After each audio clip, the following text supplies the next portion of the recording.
Just when the palace seemed united in its post-Elizabethan era, a shocking divide has emerged behind closed doors.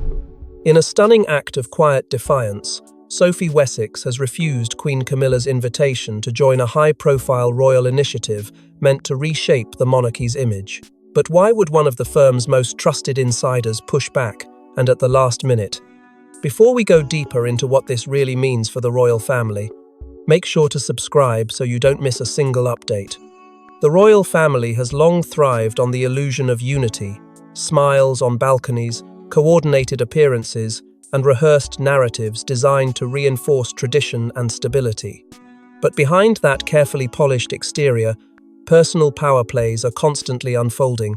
Queen Camilla, in her new role as the monarchy's unofficial strategist, recently unveiled an ambitious initiative intended to redefine the royal family's modern image. It was pitched as a new chapter, forward-facing, inclusive, and progressive. Personal invitations were extended to a hand-picked group of senior royals: Princess Anne, Princess Catherine, and a select few known for their popularity and diplomatic finesse. Among them was Sophie, Duchess of Edinburgh. Her involvement was seen as a given. Loyal, seasoned, and trusted by the late Queen Elizabeth herself, Sophie had become the monarchy's quiet powerhouse. But hours before the announcement was set to go public, palace aides were left stunned. Sophie had declined the invitation. No explanation, no last-minute discussion, just a firm, unequivocal no. The move sent shockwaves through the inner royal circle. For years, whispers of a cold undercurrent between Sophie and Camilla have lingered beneath the surface, never confirmed, never publicly addressed, but always present. And now, those murmurs have erupted into a full-blown narrative of rivalry.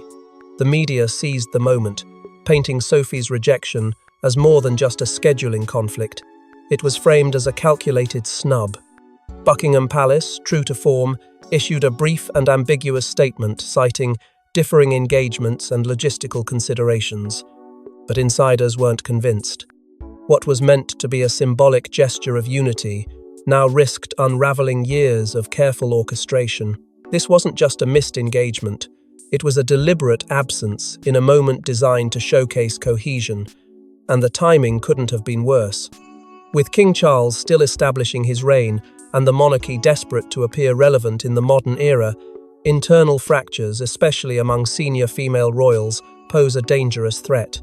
Camilla's team reportedly scrambled to rework press materials, while royal aides rushed to contain the narrative. But it was too late. The damage was done. The headlines were already out. And Sophie, without saying a single public word, had just become the most talked-about woman in Britain. But to understand why Sophie's rejection struck such a nerve, we must go back to the moment the balance of royal power began to quietly shift. Behind Camilla's warm public smile lies a steely vision, one that seeks to reshape the monarchy in her image. But as she crafts her new power circle, questions arise. Who's truly included, and who's being subtly sidelined? For Sophie, the answers hit far too close to home. In the wake of Queen Elizabeth's passing, a quiet but undeniable recalibration began within the House of Windsor. Queen Camilla, no longer just a consort, began crafting what some insiders describe as her legacy project, a royal initiative with noble goals on the surface, but layered with carefully veiled ambition. The initiative would champion mental health, honour British heritage, and spotlight women's empowerment across the Commonwealth. But beneath the glossy exterior was a deeper agenda. Camilla wasn't just promoting causes. She was redefining the monarchy's inner circle and on her own terms. Those chosen weren't just royal, they were loyal. Princess Anne, unwavering and respected, was a natural fit. Catherine, now Princess of Wales, brought youth and global adoration. A curated mix of modern public figures rounded out the team, giving the programme just enough contemporary polish to seem groundbreaking. But Sophie's inclusion came late, very late, and, according to multiple palace insiders, it wasn't Camilla's idea. Sources close to the matter suggest it was King Charles himself who insisted Sophie be invited, pointing to her years of unglamorous but essential service. Camilla, reportedly reluctant, acquiesced, But the delay did not go unnoticed. To Sophie, it felt less like a recognition and more like a placation.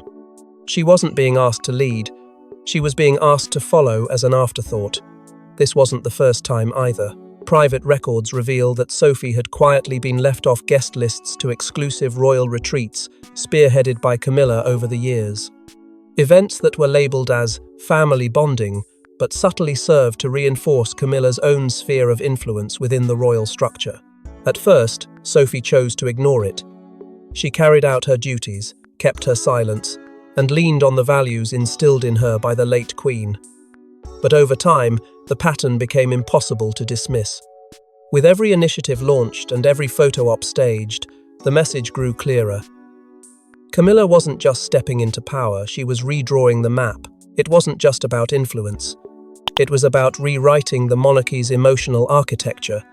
The once inclusive tone of Queen Elizabeth's reign was giving way to a more curated, image-focused model, one where loyalty to Camilla seemed to matter more than lineage or service. Sophie had always been loyal to the crown, but now that loyalty was being tested in a palace where new alliances were being drawn in real time. And while Camilla moves to crown herself the architect of a new royal era, Sophie's refusal was more than just personal. It was a message forged in years of quiet humiliation. She never sought the spotlight, but Sophie Wessex became one of the firm's most reliable workhorses. In private, though, she bore the weight of royal obligations, while others claimed the glory. Her rejection wasn't rebellion, it was a reckoning. For over 2 decades, Sophie carried out her duties with a consistency that few could match. Day after day, engagement after engagement, she showed up pressing hands, visiting hospitals, attending overseas functions not for headlines, but because she understood the unglamorous backbone of royalty: duty. While others stumbled under pressure or craved the spotlight, Sophie moved silently in service. No scandals, no drama. She was never the star, and yet she was the one the late Queen described as her safe pair of hands. In a family often shaken by chaos, Sophie was the calm. But being the calm comes at a price. As the world turned its eyes to the glamour of Meghan Markle's media storm or the image of the perfect Princess Kate, Sophie remained in the background, respected by insiders, overlooked by the press. That quiet endurance may have suited her at first. But with Queen Elizabeth gone and a new court forming around Camilla's rising influence, Sophie found herself once again pushed to the periphery. Invitations that once came with respect now arrived as formalities. Events she would have helped organize were now hosted without her input. Under Camilla's model of monarchy, where branding and visibility seemed to eclipse legacy and loyalty, Sophie was suddenly too quiet, too traditional, too forgettable. And behind closed doors, the sting grew deeper. Rumors began circulating that Camilla, in private, had mocked Sophie's low-profile status, reportedly calling her a ghost at the table during one gathering. It wasn't just dismissive, it was calculated. A message. A reminder of who now held the reins. For Sophie, these moments didn't register as isolated slights. They compounded, building an emotional ledger over time. The late invitation to Camilla's royal initiative wasn't the beginning of a conflict, it was the last straw. Insiders suggest that Sophie had been quietly preparing her exit from Camilla's inner circle for months. This wasn't about a scheduled conflict. It wasn't even about the initiative. It was about dignity. It was about finally answering years of being politely pushed aside with a response Camilla didn't expect, no. Not because she couldn't, but because she wouldn't.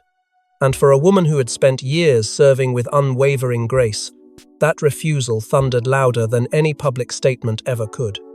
But this decision wasn't made in a vacuum, because what Camilla didn't anticipate was that Sophie had already drawn her line in the sand long before the invitation ever arrived. In the heart of Windsor Castle, away from cameras and microphones, 2 royal women met for a conversation that changed everything. What began as a cordial tea turned into a confrontation that would shake the foundations of Queen Camilla's plans.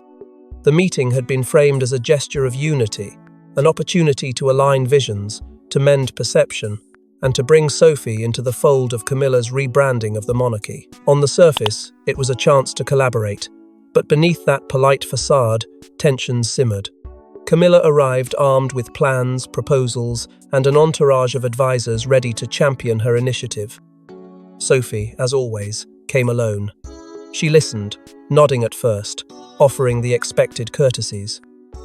But those close to the encounter reveal that her responses were notably measured, almost deliberately restrained. And it wasn't long before that restraint gave way to quiet resistance.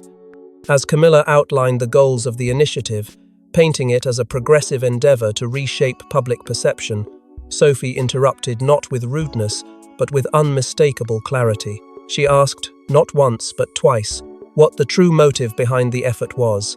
Was it about service, or was it about visibility? Was it about empowering others, or consolidating power for a few? The air reportedly shifted. Camilla, usually composed and strategic, dropped her tone.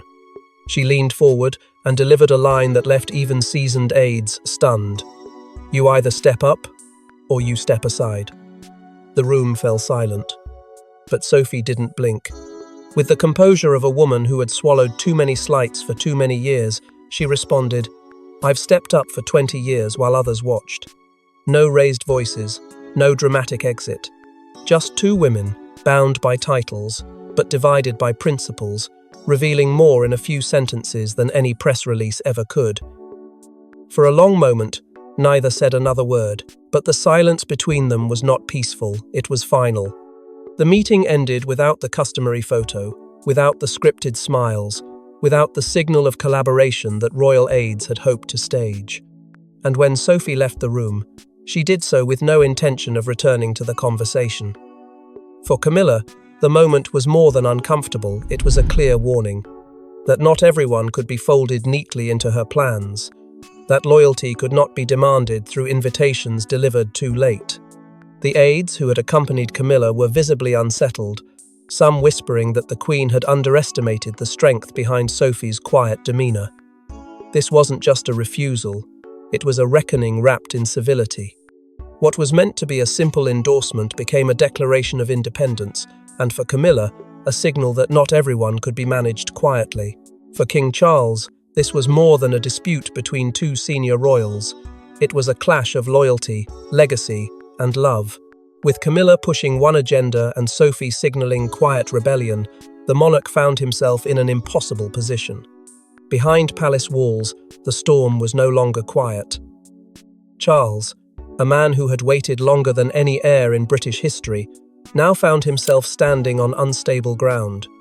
His reign, still in its delicate infancy, was meant to usher in calm, but instead, it was being tested by a rupture he never saw coming. Sophie Wessex had long been one of his most trusted allies, steady, discreet, and unshakably loyal. Through personal scandal, institutional transformation, and shifting public tides, she had never once faltered. And that loyalty mattered to Charles. It mattered deeply. But now, with Camilla asserting herself not just as queen consort, but as an executive force within the firm, Charles was caught between the woman who had anchored the monarchy during its darkest storms and the woman who now shared his throne. Camilla, emboldened by her new standing, pressed Charles for unity not in words, but in visible action. She wanted public backing, a clear, unmistakable endorsement of her initiative and the hand-picked team she had chosen to launch it. That list, notably, did not originally include Sophie, and even after her name was added, the damage had been done. Camilla was firm. The crown could not afford ambiguity. The Queen had spoken, and Charles needed to fall in line. But the King hesitated. He reached out to Sophie privately, reportedly in a phone call that was as tender as it was strained. Charles, ever the mediator, hoped to salvage the situation quietly. He asked if she would reconsider not as an order, but as a personal favour. Sophie, dignified to the end, thanked him for the call, but she refused. There was no bitterness in her tone, only finality. She made it clear. This was not about Camilla. It was about self-respect. Inside the palace, the response to Charles's indecision was divided. Some of his oldest advisors urged neutrality, warning that stepping into this fracture could embolden further internal dissent. But Camilla's circle argued the opposite, that the monarch's silence would be interpreted as weakness. Pressure mounted. And with public eyes already watching, Charles began stalling. Press statements were delayed. The initiative's launch was quietly pushed back.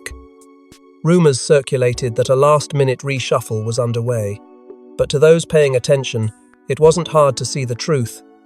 The king was wavering, trapped between a queen demanding unity and a duchess who had earned it through quiet service.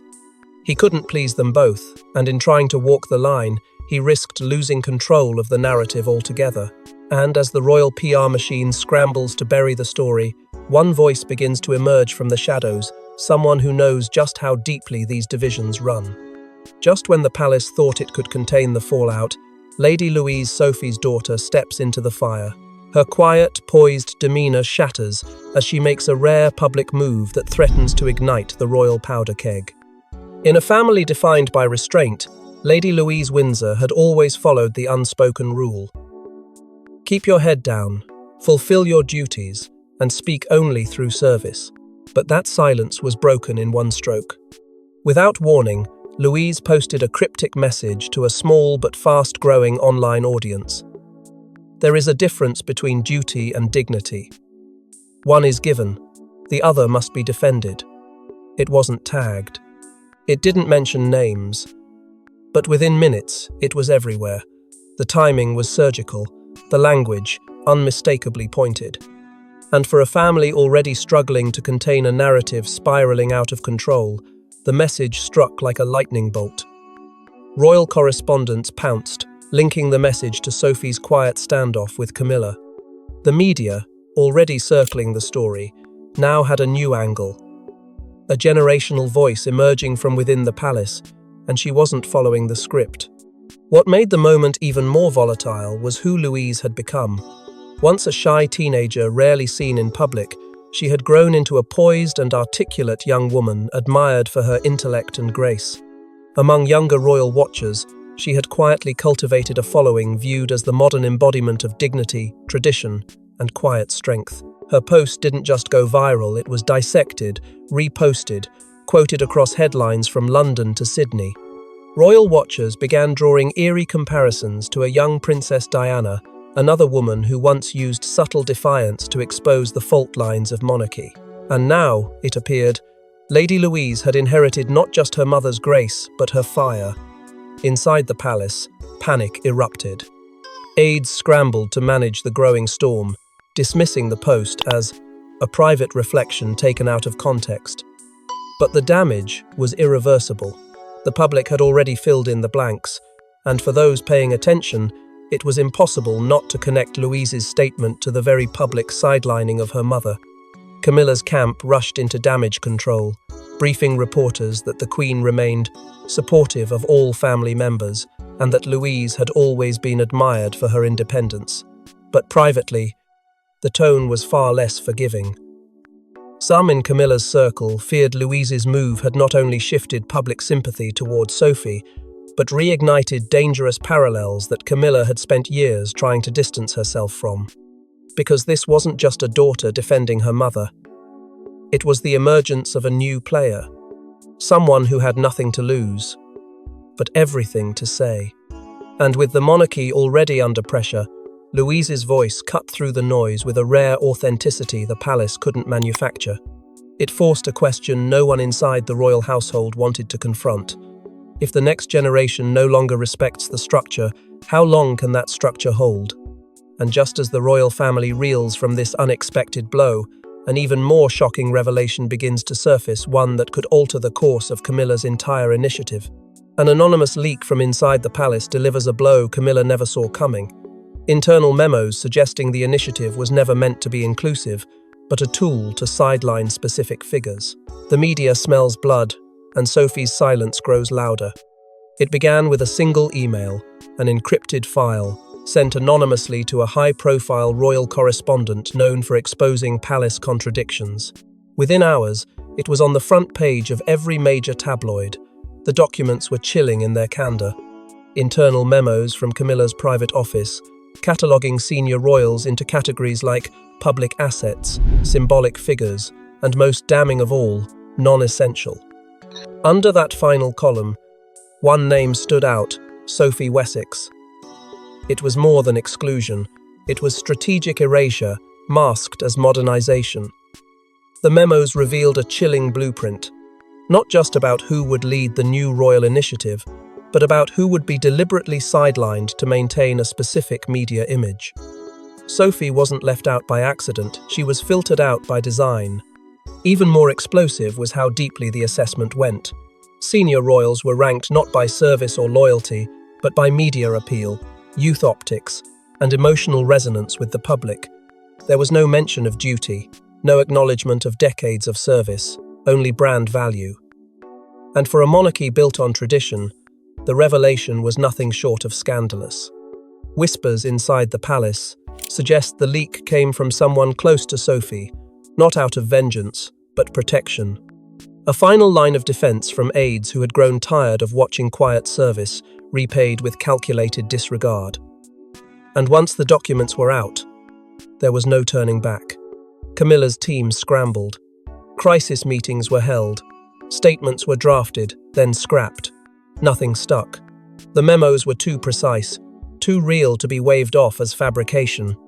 Royal advisors tried to downplay them as preliminary discussions never acted upon, but the narrative had already shifted. Sophie's silence became her weapon. She didn't need to defend herself, the documents had done that for her, and the public, already sympathetic after Lady Louise's viral post, now saw the Duchess of Edinburgh not as passive, but as targeted. Tabloids turned the leak into a firestorm. Headlines screamed betrayal. Morning shows dissected each bullet point of the memo, amplifying the quiet war unfolding behind the palace gates.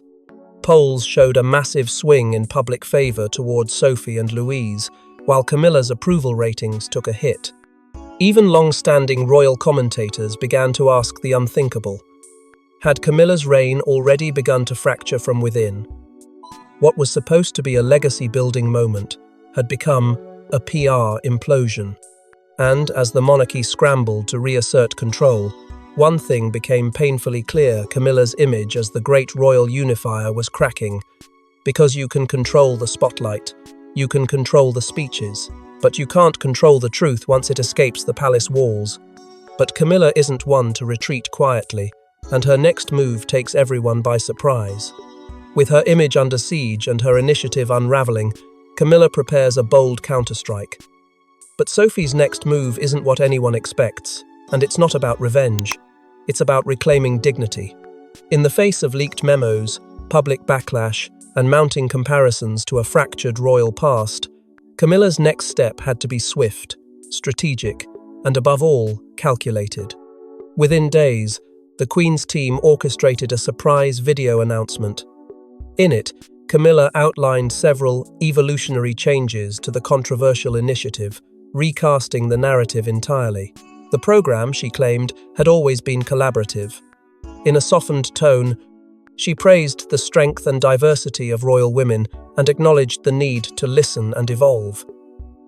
Names that had been previously left out, particularly Sophie's, were now mentioned with intentional reverence. But it was clear to those watching closely that this wasn't a reconciliation. It was a recovery strategy. A palace-produced reframe aimed not at mending fences, but at saving face. Then, unexpectedly, Sophie responded not with emotion, not with spectacle, but with clarity that cut through the noise. In a rare public statement, she released just a few paragraphs. There were no accusations, no veiled jabs, only conviction. She spoke of integrity over optics, of the value of authentic service over curated appearance, of genuine unity being built not through branding, but through mutual respect. It was the statement of a woman who had nothing to prove but everything to stand for. And just like that, the tables turned. What Camilla had hoped would be seen as a gesture of control now looked like an attempt to rewrite a story the public had already finished reading. Commentators across networks hailed Sophie's words as the true voice of the crown. Social media exploded with praise for her quiet strength. Hashtags supporting her trended across platforms. Even royal biographers, typically cautious, began to suggest something seismic had occurred, a shift in the emotional loyalty of the public. And while Camilla's initiative technically moved forward, its spirit had changed. The launch proceeded, the programs were announced, but the glow had dimmed. Where there should have been celebration, there was restraint. A queen may have restructured the platform, but it was a duchess who had redefined its meaning. For the first time since her accession, Camilla faced what analysts deemed a direct challenge to her moral authority, and it hadn't come from scandal, rebellion, or disobedience. It had come from unwavering principle. Still, the palace spun onward. Events were held, speeches made, smiles carefully calibrated. But a question lingered unspoken yet undeniable, hovering in every corridor, every conversation, every glance exchanged between advisors and royals alike. Not about who was right or who won, but about what this fracture had truly revealed. Because titles may remain, but trust, once broken, doesn't bow easily. Yet behind palace walls, it's not policy that hangs in the air, it's a question no one dares to ask out loud. This wasn't just about a single initiative. It was about loyalty, legacy, and the future of the monarchy. And as whispers of private divisions grow louder, many ask, are we witnessing the beginning of a royal civil war, one fought not with declarations, but with silence? Behind the gleam of palace gates and perfectly orchestrated appearances, fault lines are beginning to split the very foundation of the House of Windsor. The aftermath of Sophie Wessex's rejection has done more than stir headlines. It has awakened loyalties, exposed allegiances, and forced every royal to pick a side, whether publicly or in the quiet corners of private halls.